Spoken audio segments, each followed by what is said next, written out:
Amigas y amigos, estamos de nuevo en estos cortos teológicos, todavía finalizando el periodo pascual, ¿ya? La Pascua es el anuncio de que la muerte de Jesús no ha sido la última palabra, ha sido visto que vive por parte de sus testigos, ¿ya? Y eso alimenta la esperanza nuestra de que la muerte no es la última palabra, nuestra muerte tampoco, y además de que Jesús tenía razón en aquello por lo cual lo condenaron a muerte. Y por tanto, entonces, esa perspectiva de que la resurrección de Jesús ratifica su causa, marca el fundamento de la ética cristiana. Jesús tenía razón y por tanto todo aquel que enfrente su vida en la línea en que Jesús la enfrentó y por la cual lo condenaron a muerte, tiene razón, aunque lo maten por ello. Dios ratificó esa causa resucitándolo, haciendo ver que vive. Dios se hizo ver que vive, ¿ya? La fórmula OCE fue visto por los discípulos que vivía. Y vive en vida eterna, en la vida propia y exclusiva de Dios. Ya el espacio-tiempo, su condicionamiento espacio-temporal de Jesús de Nazaret, terminó. Su resurrección es el acceso al cara a cara en la misma vida eterna de Dios, ¿ya? Para expresar esto, este desenlace que funda la ética cristiana además, hay dos formas de expresarlo, esa búsqueda, en la historia humana, que es lo que se llama en la historia de las religiones los cultos mistéricos. Los cultos mistéricos, el desenlace de un personaje, digamos, y hay la fórmula cruenta, que fue muerto pero resucitó, como Dionisos Baco, el antiguo Osiris, ¿no?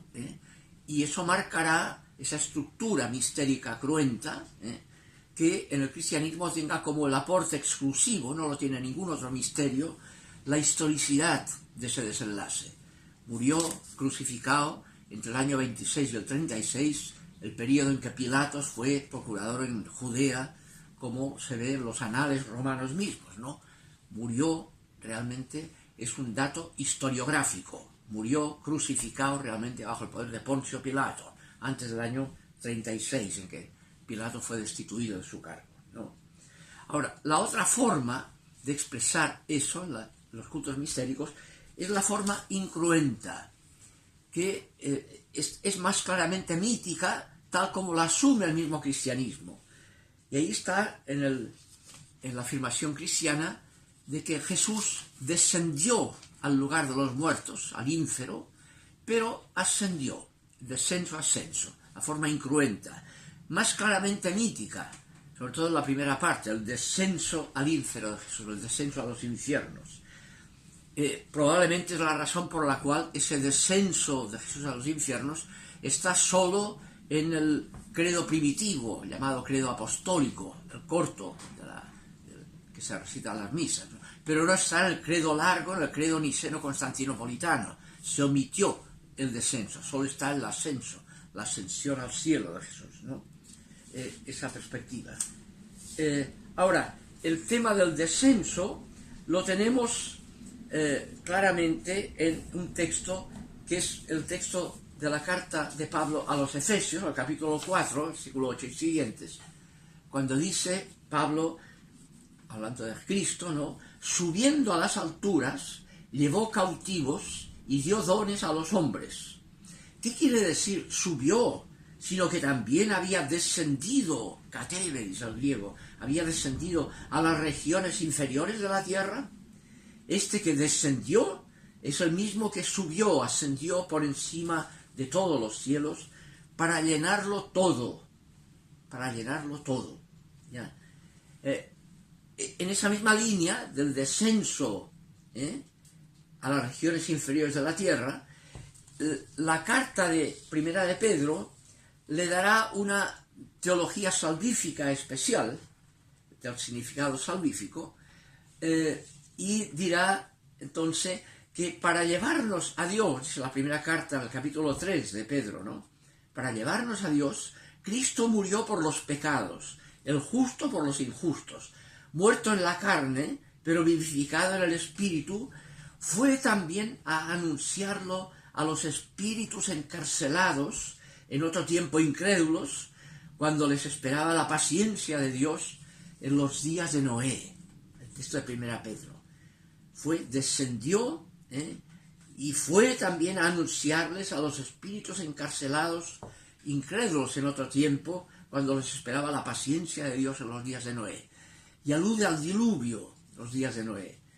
Luego en el capítulo 4, esto es el capítulo 3, versículo 18, mismo, la carta de Pedro continuará: por eso hasta a los muertos se ha anunciado la buena nueva, evangelice, ¿no? La buena nueva, para que condenados en la carne según los hombres, vivan en espíritu según Dios. Este es el tema notable sobre la teología del descenso salvífico. Fue a anunciar a los espíritus encarcelados, una concepción del Sheol judío, los que están muertos, una forma de decir los que han dejado la vida ya y están en el Sheol, ¿no? Y sin embargo, ahí ese Sheol será identificado como variantes de muertos, ¿no? Que es lo que después la tradición patrística, San Agustín y Gregorio Magno, intentarán interpretar qué son esos espíritus encarcelados de que habla la primera carta de Pedro, ¿no? Y en las tradiciones catequéticas posteriores vendrán todo el tema de distinguir el limbo y el purgatorio y el infierno, ¿no? Diversas situaciones de los muertos posibles, aparte del cielo, obviamente, ¿no? Hay un texto notable de Tomás de Aquino, tomando esta tradición, que les leo. Dice lo siguiente: Cristo descendió a cada uno de los infiernos, pero de diferente manera, porque al descender al infierno de los condenados, el infierno, realizó este efecto, que al descender allí los avergonzó de su incredulidad y maldad. Los avergonzó, les hizo sentir casi arrepentimiento, digamos, casi una superación del infierno, ¿no? Pero a los que estaban detenidos en el purgatorio, dice, les dio esperanza de alcanzar la gloria, de salir, ¿no? Mientras que sobre todo sobre los santos padres prisioneros en el infierno, esa cárcel, ¿no? Únicamente a causa del pecado original, muertos sin bautismo pero de buena fe, que esto equivale a lo que se ha llamado después el limbo, a veces en tradiciones ulteriores, que ya se ha dejado de lado, en el mismo catecismo no está el limbo por ningún lado, ¿no? Entonces los que están en esa situación, Él derramó la luz de la gloria eterna. De esta manera, el alma de Cristo descendió solamente a la parte del infierno donde los justos estaban prisioneros, de modo que los visitó en su lugar, según su alma, a quienes visitó interiormente por gracia, según su divinidad. Y habla de alma, aludiendo ya al tema platónico de las almas del purgatorio, ¿no? El tema de almas tiene que asumir esa nomenclatura, que es neoplatónica, ¿no? Y termina con una frase notable, Tomás de Aquino: Él, Cristo, salvó al mundo entero por su pasión. Y pone que ahí ese descenso, aludiendo al tema de Pablo en la carta a los Efesios, subiendo a las alturas, llevó cautivos y dio dones a todos los hombres, ¿no? Salvó a todos, al mundo entero. Apocatastasis panton, como posibilidades de el texto famoso de Orígenes, ¿no? Que en definitiva la única voluntad salvífica de Dios será esa la última palabra, no habrá otra, no habrá otro desenlace porque no hay otra voluntad. Dios tiene una sola voluntad salvífica universal. Y eso será de todo. Todos serán sacados de su cárcel, digamos, de los diversos tipos de ínfero, ¿ya? Purgatorio, limbo e incluso infierno. Solo será la salvación de todo el mundo, ¿no? Es interesante con la primera carta de Pedro, el mismo texto, vincula esta alusión que hace a los que estaban encarcelados porque habían muerto con el diluvio, donde solo se salvó Noé, vincula esa referencia, la primera carta de Pedro, al bautismo cristiano, ¿ya? Y dirá, entonces, para llevarnos a Dios, en la misma carta, versículos 21 a 23, para llevarnos a Dios, Cristo murió por los pecados, el justo por los injustos, muerto en la carne, pero vivificado en el Espíritu, fue a anunciar los espíritus encarcelados, etc. Y en el capítulo 4, versículo 6, seguirá: por eso, hasta a los muertos se ha anunciado la buena nueva, para que condenados en la carne, según los hombres, vivan en el espíritu, según Dios.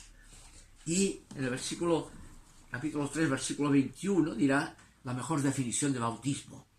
El bautismo que corresponde a esto ahora nos salva, no quitando las inmundicias del cuerpo, sino como la aspiración de una buena conciencia hacia Dios mediante la resurrección de Jesucristo, quien habiendo subido al cielo está a la diestra de Dios, etc. Ya está ascendido. Y entonces dice, no es una purificación de la inmundicia del cuerpo, el bautismo, sino la aspiración de una buena conciencia hacia Dios. Radica en el significado de la buena conciencia. Obviamente el bautismo de las guaguas no tienen conciencia de nada, pero lo que se celebra es la conciencia que tiene la comunidad que lo celebra, de que lo fundamental es recibido gratuitamente. La guagua no se entera. Y eso es el signo para mostrar que lo fundamental es recibido gratuitamente, no como consecuencia de la propia decisión. Antes de poder levantar el dedo hemos sido marcados con el signo de que somos objeto de gracia. En el bautismo celebramos que lo fundamental es recibido gratuitamente. No es lo que lo produce, es lo que lo celebra. Por eso puede haber gracia aunque no haya bautismo, siempre que no haya mala voluntad. Dirá Gaudium et Spes número 22, ¿no? Ese es el tema fuerte que hay en esta temática, ¿no? Y es interesante cómo esa referencia al texto de Tomás de Aquino, que marca todos los que han muerto, no es la última palabra, porque la muerte de Jesús y la experiencia de que vive revela que tampoco nuestra muerte habrá sido la última palabra. No por lo que hayamos hecho o no hecho, sino porque Dios es amor gratuito. Y entonces todo lo que es la experiencia de que Jesús tenía razón en la experiencia del resucitado es el fundamento ético. Esa experiencia, esa apertura de la conciencia, como dice el tema del bautismo, la conciencia de la comunidad, de que lo fundamental es recibido gratuitamente, es lo que motiva a la libertad, la toma de conciencia de eso, a decidir en la línea de la gratuidad como consecuencia, a suscitar éticas de gratuidad y no puritanas como consecuencia, ¿no? Ese es el punto fundamental, ¿ya? Es interesante cómo la tradición que hace el mismo Evangelio sobre Jesús pone el bautismo de Jesús en el Jordán, que bajó a las aguas del Jordán para después ascender, ¿eh? Y pone una imagen semejante a la tradición pascual judía del descenso al Mar Rojo para ascender del mar a la otra orilla, ¿no? Que marcaba el ritual de inmersión del bautismo originalmente.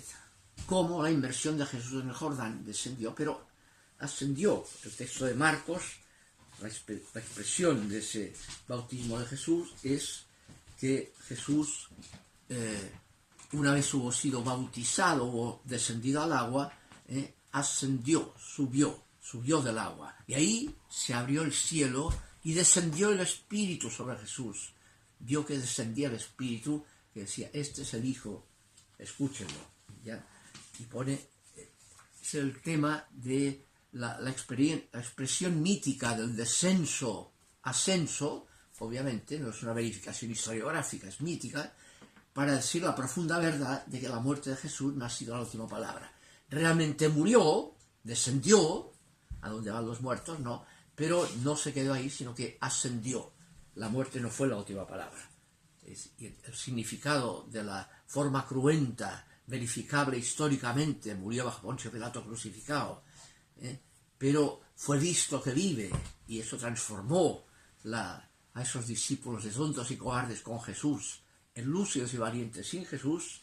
Esa experiencia pascual dicha con la afirmación cruenta, muerte, resurrección, se dice lo mismo en una forma de lenguaje mítico propia de los cultos mistéricos de descenso-ascenso, que tiene el mismo significado teológico que el de la muerte y resurrección, ¿ya? Y eso marca el significado principal del texto que centra la liturgia de hoy, que es el texto de la Ascensión, que lo retoma en el capítulo 24 de Lucas, el Evangelio de hoy también, con alguna variante. Son los dos textos, ¿no? El inicio del libro de los Hechos y el del capítulo 24 de Lucas. Y ahí ya se abre en el capítulo 24 de Lucas, ya dirá que una vez Jesús ascendió, se juntaron en el cenáculo los discípulos con María, la madre de Jesús alude, y ahí estaban, y entonces se conectará en los Hechos de los Apóstoles con el capítulo 2, con la irrupción de Pentecostés, que será el tema del próximo domingo. De eso hablaremos el próximo domingo. Que estén bien. Un abrazo.